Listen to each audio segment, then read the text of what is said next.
Greetings and salutations, loyal viewers of this channel. My name is Sean, and today we're not only revisiting the city of Oakland, but we're actually revisiting the very same area in the city of Oakland where we've seen a bunch of different various crimes shut down a bunch of businesses, including In-N-Out, the first In-N-Out ever in the history of the company, 76 years, to be shut down. Well, this gas station that we're going to talk about is right across the street from it. So we're going to get into what's going down over here, but before we do, thank you to everybody who supports this channel via actualjusticewarrior.com/join. Give me the money. Give me the money. Okay? Frustration and disbelief. A gas station in Oakland raided by dozens of robbers. The owner says police are not responding until several hours later. So right off the top, I just want to point out how chaotic the scene that the local news media is greeting us with actually is. So we have a gas station, small store attached to it, and what you see on this video for my podcast listeners is about 70 people, according to the reporting, in every place in the store, taking stuff, trashing the place, having a good time. And the most disgusting part about this to me is that it took 4 hours for the police to respond to a crime in this area. Now, to me, there's absolutely no excuse for this 4-hour timetable. Obviously, that is way too long. Even if you had a major event on the other side of the city, you would expect that somebody from one of the precincts would be able to show up and deal with this. But it's even crazier because this happened in the very same area that we've covered so many times on this channel, where the In-N-Out is that closed, and all these other different various stores are that closed due to the massive amounts of car break-ins, robberies, and all sorts of crimes that have been happening to tourists in and around this area. To Oakland, where concerns about crime at their only In-N-Out right by the airport has caused the company to decide to close the location for good. In-N-Out is just the latest in a long line of businesses that have shut down in the last year, citing crime as a driving factor. In fact, we just did a video about how a Hilton is closing up, the airport Hilton, because of the crime that is in and around this area, and we listened to people who frequent that specific Hilton hotel, and they said straight up that they don't even fill up gas in and around this area due to the rampant crime. It makes me sad. This is my go-to place to stay. It's very convenient. It's right across the street from the airport, but frankly, I'm not super surprised. I stopped gassing up my cars before I returned my rental cars in this area probably 2 years ago. Wall said the front desk workers at the hotel advised her to gas up elsewhere. So this is what we call a hotspot, and considering the CompStat system was invented in the late 80s and late 90s, where you map crime geographically and you send police officers to target those high crime areas, there is no excuse for the police not already being in this area. Things has to be fixed somehow. Things has to be, the citizen of Oakland has to have some security. Thankfully, no one working in that store was hurt. So far, no arrests have been reported. And the next thing that really annoys me about this particular story is what you just heard right there. No arrests. 0 arrests. You have surveillance video, 70 people participating in a crime, and the Oakland PD can't make an arrest in this particular situation. And again, a lot of people on this channel will say, Sean, you know what? Oakland was always terrible. It always had a horrible reputation. It was never going to get any better. This is just Oakland being Oakland. But the fact of the matter is, we actually saw reports in 2016, 2017, leading up to the Black Lives Matter riots, where everything changed, where everything got worse, where they decided to defund the Oakland police, lost a bunch of officers and all of that, that Oakland's crime was dropping to levels not seen in the previous 40 years. Oakland leaders releasing the annual crime data report, which they say shows a steady 5-year decline in shootings, homicides, and robberies. There were 75 homicides occurring in Oakland last year. That is down from 85 in 2016, and that follows that downward trend. 2016 brought a 12% drop in violent crime versus the 5-year average, and a 20% drop in robberies. We actually showed you those reports on this channel of Oakland getting better, and one of the things that they credited to Oakland getting better was an increase in police presence from the Oakland PD. The police department has credited the improvement on a more prominent police presence and getting help from the community with better technology technology, more residents and business owners are giving police video evidence of crime. So to be clear, this is a regression. Oakland was getting better. It was improving. A lot of people from San Francisco that were priced out of that area, who were wealthy people who actually were successful, who had stable jobs, moved into Oakland. And this is a huge problem that was basically made by the Oakland government. Not only the Tao administration, but the administration that preceded it that actually initiated all these BLM related reforms. And the owner tells me he's sharing his story and sharing the surveillance video to let everyone know how bad things have gotten, and he's demanding action. Surveillance video shows a brazen flash mob style robbery of the 76 gas station mini market on Hagenberger Road in Oakland. It happened early Friday morning around 4 o'clock. Dozens of people ransacked the store. Owner Sam Marday tells me the free-for-all lasted about 40 minutes. So I want to make something clear for everybody out there in my audience, especially those lingering left-wingers that like to comment to contradict everything that I say and excuse all manner of criminality. And that is the idea that, oh, well, this is no big deal because on the front of this store, it says BP or Sunoco or Exxon or whatever company that the gas is actually coming from. Therefore, they're a large corporation and they're probably price gouging us. Therefore, this is perfectly excusable behavior. To be clear, that gas portion of the business, the person inside the store makes very little money off of that. The whole business for these individuals is in this mini mart. That is the small business. That is how that person can be profitable. The gas is just something that brings you in. So what they're actually ransacking is not the big corporation, whatever company that may be, that is selling the gas on the front of the sign. They're actually attacking the small business owner in an area that is already drying up due to similar attacks like this. So this chaos right here impacts a real tangible person, not some number on a corporate board, but a small business owner who is just trying to actually feed his family. I know a lot of people look at these criminals and say that they're Aladdin and they're trying to feed their starving family. They're trying to feed their pet monkey Abu, but I can tell you for a fact, those people are thugs and criminals. They're absolute monsters who are not only stealing everything from this particular store, but they're absolutely trashing the place. And places like this can't get insurance due to the high rates of violent crime in this particular area. Again, something that we've covered in Oakland, in California before. This is the hardest thing you could ever go through, you know, especially if you've been put in sweat and tears day in, day out. So here's the guy, here's the man, here's the person who invested in this area, opened up a business, and is feeling the threat to his livelihood, not to mention the physical threats from these thieves that decided that they wanted to terrorize this particular location. And for those of you who are saying, well, he needed to take better precautions, and he needed to watch out, maybe not even open up the store at these hours of the evening, well, guess what? You're 100% right about that. He actually did that. In fact, this started with them breaking into the store because they were only doing window service prior to this, but these people just smashed their way in. This 24-hour business was offering only window service during the overnight hours. But Marday says the thieves broke in through the front door while 2 employees were inside. You can see the shattered glass right here.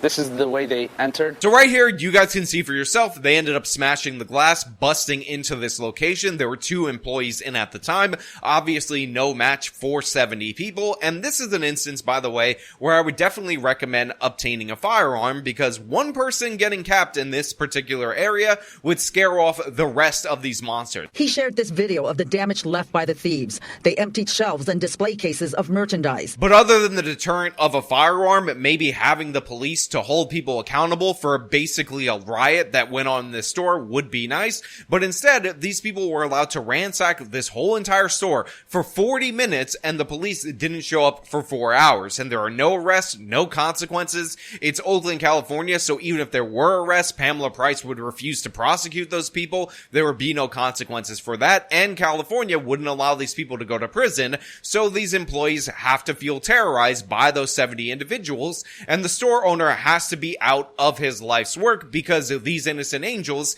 needed to trash his business in order to feed their starving family. He shared this video of the damage left by the thieves. They emptied shelves and display cases of merchandise, along with cash totaling $25,000 from the register and the ATM that had just been filled for the holiday weekend. So one of the things that I often like to point out about these particular stores is the fact that they not only end up taking all the stuff that they can possibly take, but they also also destroy it, and that's because this is fun. This is done for entertainment. But in this particular story, it's actually really unfortunate because not only did they loot the cash register, but the ATM was recently filled for the holiday weekend, or for the holiday that was coming up, the 4th of July, because it's happened a little bit before then. And guess what? They were able to nab $25,000 plus all the damage in merchandise that this location suffered. And again, this is likely an uninsurable place. Now, unfortunately for this individual, he ended up taking over this location last August. If I were advising him back then, since I was covering stories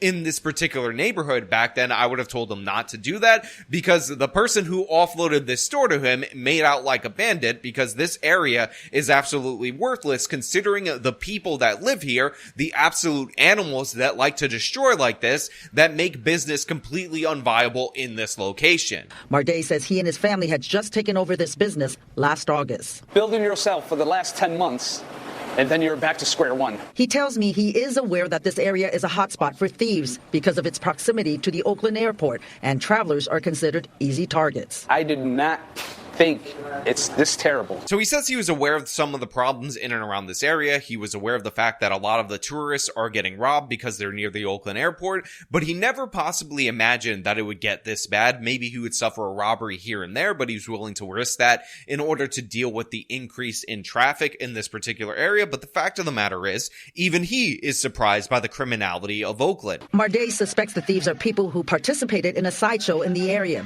He says police did not respond to the robbery until almost 9 hours later. So this is another thing that I think is quite notable about this, because what you're seeing is problems in places like Oakland that are frequent all across California that compound on one another. So when they say sideshow or whatever, what they're actually talking about is one of those street takeovers. So all of these people were committing a previous crime in a large group, blocking off traffic in and around this area, putting people in danger, and the police didn't intervene there, and then they go to participate in this robbery. And for some reason, we were told in the beginning of the segment that the response time was 4 hours. Well, now it appears that it's 9 hours. So the police were derelict in their duty in terms of the street takeover. And now they also failed right here at this location, costing this man over $25,000, $25K in cash, plus all the merchandise, plus all the damage. While we were at the store Friday afternoon, a police unit pulled up and parked in the lot. We were told it is part of the violence suppression unit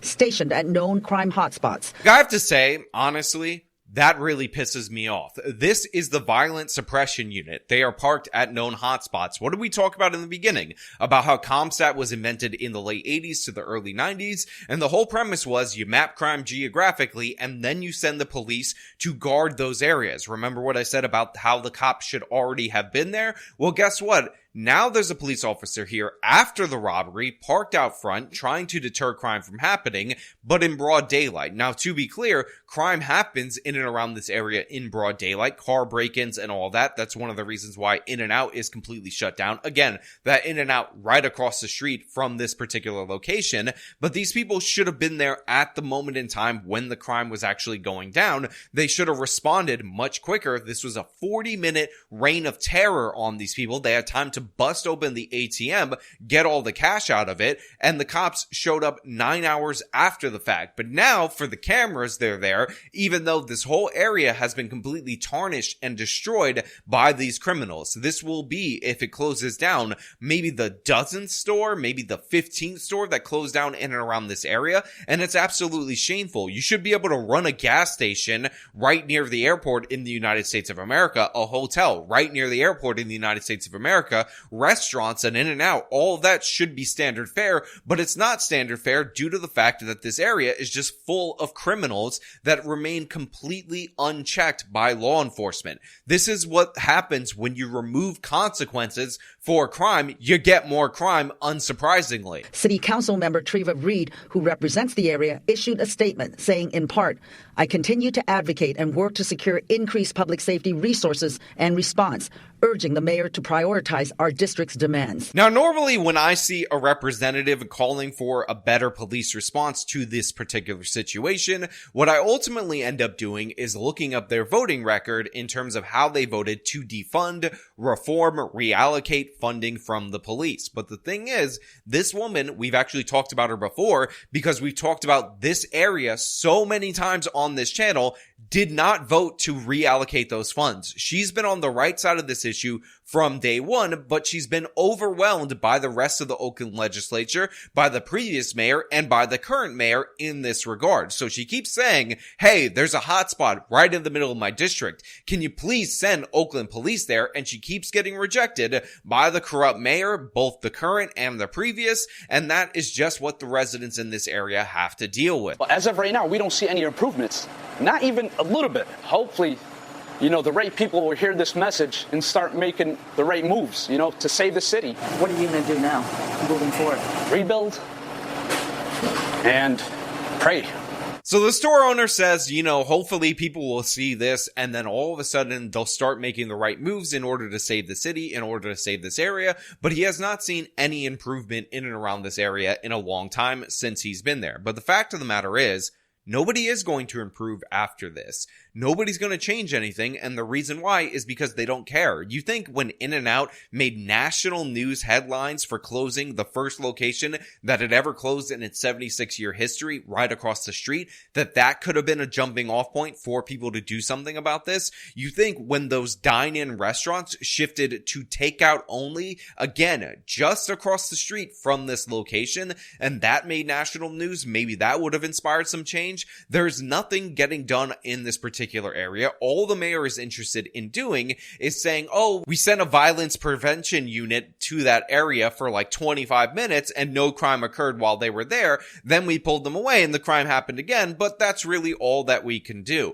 This is what happens when you have terrible government. This is what happens when you have bad people, honestly, in your city that need to be locked up, need to be removed from society, and you don't have the political will to do so. And by the way, I will point out that it's not just the mayor, it's not just the defunding of the Oakland police, it's not just the Alameda County District Attorney Pamela Price, but it's also all the way to the California State Legislature and to the governor, who obviously are refusing to do anything about this and have further enabled the criminal by preventing any of them from being sent to prison for what they call non-violent felonies, despite the fact that many of them are violent. This was a violent attack. If you're arrested for this, you should go to jail. It was also a massive theft. Again, over $25,000 in just cash, should be grand larceny, should be robbery, should be an aggravated robbery because that many people represent a deadly force threat, but you're not even seeing any arrests. And if you did see arrests, you wouldn't see prosecution. And if you did see prosecution, none of these people would go to prison.